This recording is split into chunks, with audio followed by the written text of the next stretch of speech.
Hey everyone, Warwick's here. With BfA ending and everyone's eyes looking towards Shadowlands, I wanted to take a step back and look at the journey that each class had at BfA. Today, we're going to be looking at mages. If this is your first retrospective video, I'm going to strongly recommend checking out the first minute and a half to 2 minutes of the monk video for how we grade and scale the specs here. A link to that video is in the upper right hand corner of the screen right about now. Before we blink into the mage specs, I just wanted to give a shout out to my guild member and fellow officer barely above average on Icecrown North America, Pads. He has stepped up and helped me record footage so you get good level gameplay of his mage during these time walking dungeons. We're going to start with Arcane Mage. Arcane Mage has a playstyle that is probably the most old school of many grades DPS, as it still actually cares about mana like we're in vanilla, TBC, or Wrath. Arcane was designed for more single target builds. Its cleave was okay, and Arcane Explosion required you to be in melee, which is not good for a range spec. As a result, this made the spec extremely poor in Mythic Plus. As of recording, the highest IO for Arcane is barely 3k, compared to over 7k for Fire Mages. It just didn't have the tools to succeed. If a fight had high mobility, the turret nature of Arcane was hampered significantly, even with something like Slipstream talented. Or if you had bad planning of your movement. Arcane actually has decent mobility if you play it right, but it requires a lot of pre-planning and knowledge of your fights. Because fights run on unpredictable timers in dungeons, trash pulls for example can be either very long or very short depending on tyrannical or fortified, the mana management became a burden at times. Arcane was among the worst specs in Mythic Plus this expansion, just from a pure mechanical design standpoint of how the spec basically functions. Grade D. And if I decided to make an F tier, Arcane would be the only spec to fall here for Mythic Plus. In Raid, it was serviceable at the start, but it fell off damage-wise for the rest of the expansion. In Uldir, almost every mage spec was kind of outshined by their Warlock competition, so most mages didn't find a spot in high-level raids anyways. The ones that did were kind of average damage for the most part. In 8.1, some targeted Azerite changes happened, and Arcane found itself working into fights with world first level guilds during Battle for Dazara lore. I remember the precursor to Echo, the guild Echo, having Arcane mages on multiple fights during Battle for Dazara lore progress. After that raid tier, the damage just tanked.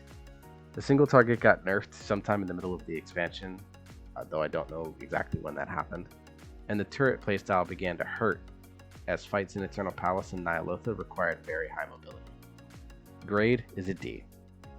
The overall grade is a D. Arcane Mage was one spec I felt needed an entire rework like the Shaman got. It didn't get that, and the changes that it did receive haven't done much to alter the trajectory of Arcane. I think it ends up right back in the same place unless a Covenant power or Conduit Soulbind combination makes it incredibly strong. It still doesn't change the fact that the playstyle doesn't fit the modern WoW game. Arcane charges worked when they were first introduced in Mists. I'm not that smart when it comes to mages, but from my view, they either need more interactivity as the resource system, a builder spender style maybe, or they should just be completely let go. Let's move on to Fire Mage. Fire Mage has gotten a lot of attention in the latter half of the expansion, with good cause. They have been monstrous DPS across all aspects of World of Warcraft, whether it's high Mythic Plus keys, Mythic level raids, and even PvP. I think many people forget that early in Uldir and Battle for Dazara lore, the spec was pretty average at best. It had the pseudo execute Scorch window below 30% health that was somewhat good, but many people actually saw the spec as kind of meh at best. Their master set had not yet begun to scale out of control, and their ability to maximize their combustion window actually wasn't even in the game yet. It wasn't until patch 8.2 when Essences joined the game did Fire Mage begin to take off. Memory of Lucid Dreams refunds half a charge of Fire Blast, making Pyroblast fishing really easy. The impact on Mythic Plus led to two distinct but powerful builds, the Minute Mage build and the Standard Mage build. Both found high success in both patches 8.2 and 8.3. Their damage during combustion was through the roof, especially if you had multiple masterful corruption traits, making Ignite an extremely big and juicy portion of your damage. Fire Mage was a monster late in the expansion, but early on, they were kind of average in Mythic Plus, even being outshined by Frost Mage in Season 1. The grade here is an A because of patch point 8.0 and 8.1. If we just looked at the second half of the game, it's an easy S tier. In Raid, I could copy and paste everything with the Mythic Plus section and put it here. Fire Mage's story is the same for both aspects of PvE. It started off average, then Lucid Dreams became a part of the game, and the spec took off. With Masterful Corruptions in 8.3, the lead they had on everyone else only extended. I'm curious to see how Fire Mage plays out early in the Shadowlands with the loss of mastery, some of the haste, and the change to Ignite spreading being more in control of the player versus just a passive spread. In Raid, grade is an A, for the same reasons as Mythic Plus. Early on they were late in the game they were powerful. Overall grade for Fire Mage is an A. Fire Mage would be an easy S tier if it looked like its 8.3 version all expansion. However, early on it just lacked something, and Lucid Dreams was that something. With Ignite being a more active activation rather than passive through you're just doing your rotation, Blizzard is going to add a small bit of skill cap to the spec in Shadowlands. I think that's a good thing for the spec and something that I'm really looking forward to seeing high-level players take advantage of. And finally, Frost Mage. Frost Mage is quirky. It seems simple on paper: cast Frostbolt, use Ice Lance on Fingers of Frost, and Flurry on Brain Freeze procs. However, over the course of the expansion, it became much more complicated with the way a lot of the debuffs like Shatter and Winter's Chill worked. Maximize these quirks, and Frost was actually pretty good. If you played the spec more straightforward, then it felt sometimes pretty soft. In Mythic Plus, there was a time where the mandatory setup was not Prot Warrior Mistweaver mode, and then you build your DPS out of whatever you could find. It was Blood DK, Frost Mage, and then you fill the rest. Frost Mage started this expansion with a lot of slows, and they were powerful, like 50 to 70% slows. This effectively let a DK kite freely with affixes like Raging or Necrotic, sometimes even Sanguine, since the Mage would do all the slowing for you with Blizzard, Cone of Cold, and Frozen Orb. In patch 8.1, those slows got nerfed for MDI and PvP reasons, and Frost Mage fell off the cliff in terms of their representation. The reason to bring Frost disappeared, and the quirks in the main rotation were just cumbersome to maximize if you cared about performance. Grade here is a B. Still pretty good. I think it's maybe even slightly overlooked right now because of how powerful Fire Mage is, but definitely not where it was in the early part of the expansion. In Raid, the slows were less impactful, and the damage was kind of right with it. The quirks of Winter's Chill causing you to blink into melee range to get 2 Ice Lances inside of the Brain Freeze debuff window became pretty dangerous as a cloth moving into melee.